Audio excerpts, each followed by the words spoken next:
तो hello everyone, this side Aarushi Pratap. आप सभी का स्वागत है क्रिप्टो पीएम चैनल पर। तो बिना किसी देरी के हम स्टार्ट करते हैं कि क्रिप्टो मार्केट में क्या चल रहा है। तो पोल्का डॉट की सबसे बड़ी कम्युनिटी पोल्का वर्ल्ड, जो कि चाइनीज कम्युनिटी है, उन्होंने अपने ऑपरेशंस को बंद कर दिया है। किस वजह से, आइए जानते हैं पोल्का डॉट के साथ क्या क्या चल रहा है। तो यहाँ पे polka dot community polka world ने अनाउंस करा है कि भाई हम अपने ऑपरेशंस बंद कर रहे हैं। 15 दिन से तो पहले ही बंद थे। और ये बंद क्यों थे? क्योंकि उनको फाइनेंस नहीं प्रोवाइड हो रहा था। तो यहाँ पे उन्होंने प्रपोजल भी किया था पोलकरो ट्रेजरी को कि भाई फाइनेंस की जरूरत है, हमें फंडिंग की जरूरत है। बट उन्होंने रिजेक्ट कर दिया। और भी बहुत सारे ऑर्गेनाइजेशन है पोल्का वर्ल्ड के साथ साथ जिनको रिजेक्शन यहाँ पे ट्रेजरी के द्वारा मिली है, मैनेजमेंट के द्वारा मिली है। और यहाँ पे पोल्का वर्ल्ड ये भी बोल रहा है, साथ में उन्होंने ट्वीट किया था। तो ओपन गवर्नेंस प्लेटफॉर्म, जो भी इनका प्लेटफॉर्म है, जो कि ट्रेजरी है, जो कि प्रोजेक्ट को और स्ट्रेंथन करने के लिए बनाया गया था और ज्यादा बड़ा करने के लिए बनाया गया था। तो जो भी ट्रेजरी के रूप में जो भी डॉट आते थे, और या फिर जितने भी डॉट होल्डर्स थे, वो भी इस ट्रेजरी में पार्टिसिपेट कर सकते थे। लेकिन अब ये सही से काम नहीं कर रहे हैं, जिनकी वजह से लॉन्ग टर्म कंट्रीब्यूटर्स जो है उनको इफेक्ट हो रहा है और पूरे के पूरे इकोसिस्टम को भी इफेक्ट हो रहा है। उन्होंने बहुत सारी ऑर्गेनाइजेशन को भी रिजेक्शन दी है अभी। और यहाँ पे पोल्का डॉट इनसाइडर ने बोला है, पोल्का वर्ल्ड यहाँ पे 2019 में मिली थी, और ये जो था उनका यहाँ पे प्रपोजल है, आप पढ़ सकते हैं ट्वीट पे जो भी इन्होंने किया है। और साथ में मार्क केन, जो कि ब्रश फैम के फाउंडर है, ब्रश फैम प्लेटफॉर्म के फाउंडर है, जो कि पोल्का डॉट पे बिजनेसेस को ऑनबोर्ड कराते थे, और बहुत सारे न्यू यूजर्स भी ब्रश फैम के थ्रू बहुत सारी हेल्प की है इन्होंने पोल्का डॉट को। और भी बहुत कुछ किया है इसने, लेकिन अब ये भी पोलगोड को छोड़ के जा रहा है, क्योंकि ये बहुत फ्रस्ट्रेट हो चुके हैं भाई पोलगोड की जो गवर्नेंस सिस्टम है उसकी वजह से। और ये बोल रही है कि it's been increasingly hard to get financing. तो इनको भी वही सेम प्रॉब्लम मिल रही है जो जो कम्युनिटी है उसको फेस करनी पड़ी है। और 2021 में इस प्लेटफॉर्म ने इस ब्लॉकचेन के साथ जो अपनी जर्नी वो स्टार्ट किया था, क्योंकि उस टाइम पे ये बहुत ही प्रॉमिसिंग टेक्नोलॉजी हुआ करती थी, जिसकी वजह से इन्होंने स्टार्ट किया इस प्रोजेक्ट के साथ। तो अब इन्होंने यहाँ पे ये जानने के बाद लिखा भी है कि this system that doesn't care about users और कोई भी बिजनेस प्रैक्टिसेस और अपने प्रोडक्ट को मार्केटिंग करने में भी। तो और साथ में उस जो पोल्का वर्ल्ड कम्युनिटी है, उन्होंने भी ये बोला है कि अगर कुछ हमें पॉजिटिव सुनने को मिला इस ओपन गवर्नेंस प्लेटफॉर्म से, तो फिर हम फिर से कम बैक करेंगे, वरना हम नहीं आने वाले इस प्लेटफॉर्म पे दोबारा से। और 50,000 से भी ज्यादा फॉलोअर्स थे उस कम्युनिटी में, लेकिन अब इनकी वजह से, इनकी ये हरकतों की वजह से अब दोनों ने इस प्रोजेक्ट को छोड़ दिया है। जिसकी वजह से देखो, अगर ओपन गवर्नेंस प्लेटफॉर्म जिस वजह से बनाया गया था वो वही चीज नहीं कर रहा है, तो बहुत सारे जो यूजर्स है वो छोड़ देंगे कोई भी प्रोजेक्ट हो, चाहे पोलकर हो चाहे कोई भी और अदर प्रोजेक्ट। क्योंकि उसका जो इंट्रोडक्शन हुआ था गैविन वुड के थ्रू, वो डिसेंट्रलाइजेशन को प्रमोट करने के लिए हुआ था। और ज्यादा से ज्यादा मतलब जितने भी होल्डर्स है, वो सबके सब उनका राइट था वहां पे। ट्रांसपेरेंसी थी पूरी। जो पहले ओपन गवर्नेंस प्लेटफॉर्म को चलाते थे, जितने भी टोकन होल्डर्स थे, उन्होंने एक अपना बना रखा था एक्सपर्ट। लेकिन अब वो चेंज होने की वजह से ये जो दूसरी टीम आई है, तो ये यहाँ पे खराब कर रही है सब कुछ। अब देखते हैं आगे पोलकरोट के साथ क्या होने वाला है, और उसकी वजह से इसके प्राइस पे क्या इफेक्ट पड़ेगा। क्योंकि अगर ये सब कुछ हो रहा है, तो जाहिर सी बात है प्रोजेक्ट पे इफेक्ट पड़ता ही पड़ता है। तो एक और न्यूज सामने आई है, हुबी जो एक्सचेंज है, उसने डिस्कवर कर लिया है जिन जिन यूजर्स का भी वो प्राइवेट की लीक हुआ था, तो उनका जो भी लॉस हुआ था वो रिकवर हो चुका है। तो यहाँ पे जो फॉर्मर रूबी के एम्प्लॉय ने ट्रोजन वायरस ब्रीच किया था, तो कुछ यूजर्स का निमोनिक्स और प्राइवेट कीज यहाँ पे लीक हो गए थे, जिसकी वजह से $1.3 मिलियन का 2 सितंबर को लॉस हुआ था। लेकिन अब सिक्योरिटी एजेंसीज ने रिफंड योर कॉइन से के साथ कोलैबोरेट करके जो भी यूजर्स का एसेट था वो प्रोटेक्ट कर लिया है। और तो रीसेंट साइबर सिक्योरिटी इंसिडेंट 2 सितंबर को हमें देखने को मिला था।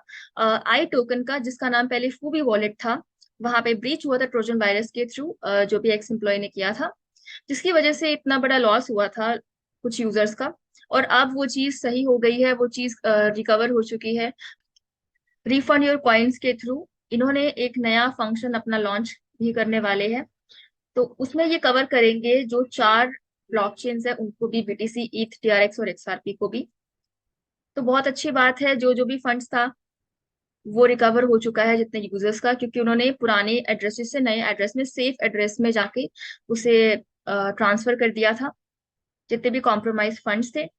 तो एक रीसेंट डेवलपमेंट भी यहाँ पे सामने आई है कि हुबी ने अपने आप को रीब्रांड कर लिया है HTX नाम से। और साथ में जो उसका ऑफिशियल वेबसाइट है उस पे अभी भी हुबी नेम उसका है। यहाँ पे ये कह रहे हैं कि जो रीब्रांडिंग है ये एक रिफ्रेश करने के लिए यहाँ पे इसका नाम चेंज किया गया है। साथ साथ में अपना जो फेमिलियरिटी है उसको भी प्रिजर्व रखते हुए अपने जो यूजर बेस है उनके लिए। तो स्केलिंग सॉल्यूशन पॉलीगन मैटिक, इन्होंने ऑफिशियली अनाउंस किया है कि हम पॉलीगन से पॉलीगन 2.0 में ट्रांजिट करने वाले हैं, और 3 प्रपोजल्स हमने यहाँ पे निकाली है अपनी कम्युनिटी के लिए। जैसे ही सारी सारी कम्युनिटी यहाँ पे अप्रूव कर देगी इस चीज को करने के लिए, तो हम अपना जो भी प्रोसेस है उसको स्टार्ट कर देंगे। तो पॉलीगन अपना अपग्रेडेशन करने वाली है अपने प्रोटोकॉल में, पॉलीगन से पॉलीगन 2.0 में। और यहाँ पे जो इनके डेवलपर्स है वो ये बोल रहे हैं कि हम एक्स पे भी इन्होंने ट्वीट किया था कि फेज 0 से हमारा जो ये पॉलीगन 2.0 ये स्टार्ट होगा, और 3 यहाँ पे जो इनके प्रपोजल्स है वो रहने वाले हैं। अब यहाँ पे फेज 0 से स्टार्ट का मतलब क्या है, उसमें भी यहाँ पे 4 मेन अपग्रेड्स रहने वाले हैं, जिसमें सबसे पहला अपग्रेड ये रहेगा कि हम जो मैट्रिक टोकन है उसको पोल टोकन में कन्वर्ट करने का। इसकी वजह से जो पॉलीगन 2.0 होगा, अब जो मैटिक है वो पोल टोकन में कन्वर्ट होने वाला है पॉलीगन 2.0 की वजह से, जिसकी वजह से अब जो पोल है वो नेटिव गैस टोकन बनेगा और स्टेकिंग टोकन भी बनेगा। और जितने भी वैलिडेटर्स है अब उनको मैट्रिक टोकन की जगह पोल टोकन मिला करेंगे एज अ ट्रांजेक्शन फी।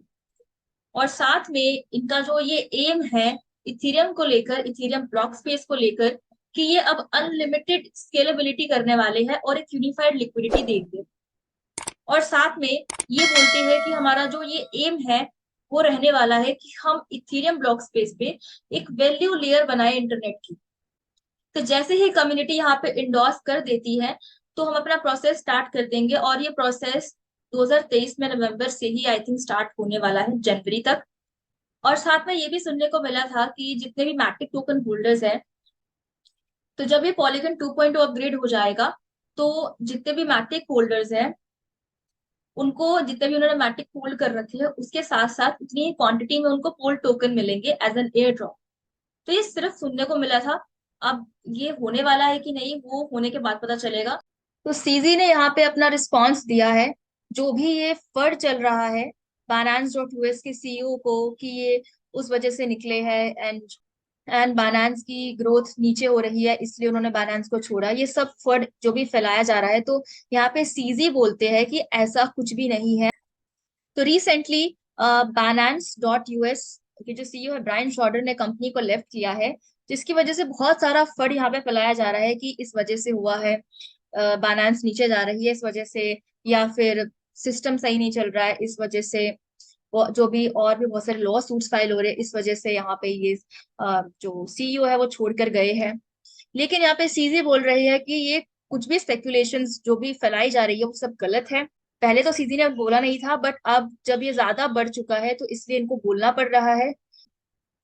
तो 2 साल पहले मतलब जितना भी उनका टाइम था, जितना भी जो भी उन्होंने सोचा था कि वो करेंगे बाइनेंस के लिए, वो ऑलरेडी कर चुके हैं, इस वजह से वो Binance.us को छोड़कर गए हैं। एज अ यूएस ब्रांच के सीईओ का जो भी उन्होंने अब ब्रेक लिया है वो डिजर्व था, मतलब जितना उन्होंने सोचा था उतना उन्होंने कर दिया है, इसलिए अब उन्होंने ब्रेक ले लिया है।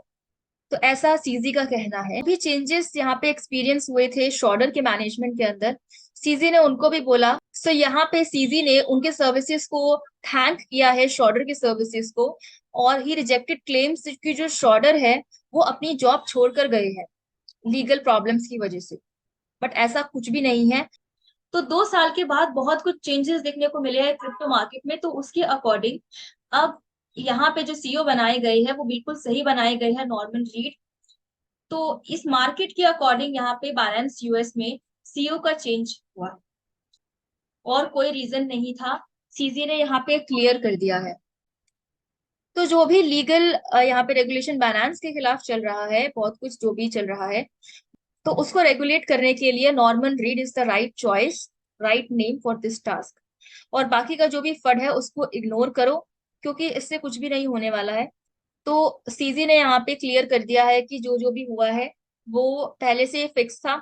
तो मार्केट के अकॉर्डिंग जो भी हमने सीईओ चेंज किया है वो सही है। तो मार्क क्यूबिन ने $900,000 के करीब कुछ यहाँ पे लूज कर दिए हैं। मेटा मास्क पे यहाँ पे इनका फिशिंग अटैक हुआ है, और ये बोल रहे हैं someone got me for 5 week. तो यहाँ क्या हुआ एक्चुअल में, और ये मार्क क्यूबिन कौन है? तो ये बिलियनर एंटरप्रेन्योर है, पर्सनालिटी है, और साथ में इन्वेस्टर है, और साथ में ऑनर है डैलस मेवरिक्स के। तो यहाँ पे ये विक्टिम पाए गए हैं, इनका क्रिप्टो करेंसी स्कैम हुआ है जिसमें इनको $900,000 का लॉस हुआ है। इनका जो इथीरियम एक्सटेंशन वॉलेट मेटामास्क है उसमें से फंड्स का मूवमेंट देखने को मिला है। तो ये जो सस्पिशियस मूवमेंट देखने को मिली है ये इन्वेस्टिगेटर, ब्लॉकचेन इन्वेस्टिगेटर वैज के थ्रू पता चला है। उसने आइडेंटिफाई किया था कि यहाँ पे कुछ चल रहा है। वन ऑफ दी क्यूबन के और भी बहुत सारे वॉलेट है, लेकिन उसमें से एक वॉलेट में ये कुछ चल रहा है जो इन्होंने करीब करीब 5 महीने से चलाया नहीं है। तो उसमें ये चीज देखने को मिली है। अब यहाँ पे मार्क क्यूबन क्या बोल रहे हैं? पहली बात तो क्या हुआ कि यहाँ पे इनके 5 इथीरियम इन्होंने गवा दिए, जो कि 8,000 से भी ज्यादा डॉलर के थे। और भी बहुत सारे टोकन, बहुत सारे स्टेबल कॉइन्स यहाँ पे गवाए। और साथ में ये बोल रहे हैं कि शायद मैंने मेटामास्क के साथ कुछ और फालतू चीज डाउनलोड कर ली थी जिसकी वजह से ये कुछ हुआ है, और जो हैकर है उसे मेरा प्राइवेट की मिल गया, इसकी वजह से ये सब कुछ हुआ है। तो यहाँ पे इन्होंने ये भी बोला है कि इनका मेटामास्क बहुत बारी क्रैश भी हुआ है, जिसकी वजह से उन्होंने अपनी जो एनएफटी थी वो ओपन सी में लॉक कर दी, और बाकी के जो पॉलीगन, जितने भी पॉलीगन उनके टोकन्स थे वो सब दूसरे अकाउंट में उन्होंने ट्रांसफर कर दिए थे। और जो भी उनके रिमेनिंग एसेट्स थी उन्होंने कॉइनबेस में ट्रांसफर कर दी है, using the dongle that Coinbase uses for authentication. तो ये चीज हमें ब्लॉकचेन इन्वेस्टिगेटर वैस के द्वारा पता चली थी। तो ये टोकन थे जो यहाँ पे मूवमेंट देखने को मिली थी, जो जो भी निकले हैं उनके वॉलेट से। करीब करीब पूरा का पूरा मैंने आपको बताया है 900,000 अप्रॉक्स के करीब कुछ था। तो इस एड्रेस से निकले हैं और इस एड्रेस में गए हैं। तो ये सीन कुछ चल रहा था। और ये वो वाला वॉलेट है जो 5 महीने से चलाया नहीं गया था मार्क क्यूबन के थ्रू। तो अब उन्होंने देखा तो सच में ये उनके साथ हुआ। चलते हैं नेक्स्ट न्यूज पर।